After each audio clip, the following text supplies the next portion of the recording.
Sangeeta cultural গ্রুপের সঙ্গে আপনি কতদিন ধরে জড়িত এবং আপনার কি মনে হয় এই কালচারাল গ্রুপের কথা যদি অনুভূতির কথা আপনার মুখ থেকে আমরা শুনে নিতে চাই? সঙ্গীতা কালচারাল গ্রুপের সঙ্গে আমি বেশ কয়েক বছর হয়ে গেছে আমি ওর সঙ্গে যুক্ত আছি এবং বিভিন্ন জায়গাতে ও যখনই অনুষ্ঠানগুলো করে সেই অনুষ্ঠানে আমি সবসময় যাওয়ার চেষ্টা করেছি বা করি। তার একটাই কারণ হচ্ছে ও এত স্বতঃস্ফূর্তভাবে এবং এত হার্টিলি ও ইনভাইট করে সবাইকে।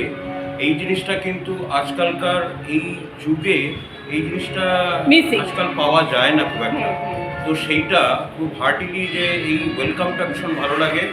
আর তাছাড়া ওর এই গ্রুপের সঙ্গে আমি আরও কিছু কিছু ব্যাপারের সঙ্গে যুক্ত, সেটা হচ্ছে এই গ্রুপটাকে কীভাবে আরও এনহ্যান্সমেন্ট করা যায়, আরও এনহ্যান্স কীভাবে করা যায়, ডেভেলপমেন্টাল আর কী কী জায়গাগুলো রয়েছে কীভাবে আরও এগিয়ে নিয়ে যাওয়া যায়, সেই ব্যাপারগুলো তো ওর সঙ্গে আমি অনেক সময় আলোচনা করি বা যে যে জায়গাগুলো রয়েছে সেগুলোকে ওর সঙ্গে ডিসকাস করি, ইনফরমেশান শেয়ার করি।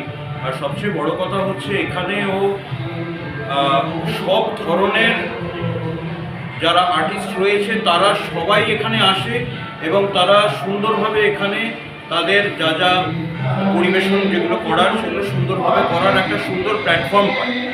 এই প্ল্যাটফর্মটাকে সবাই যদি ঠিকঠাক মতো ইউজ করতে পারে তাদের সেলফ প্রমোশনটাও অনেক ভালোভাবে আমরা দেখতে পাবো, আশা করা যায় এটাই। তো এটাই হলো ব্যাপার। ধন্যবাদ।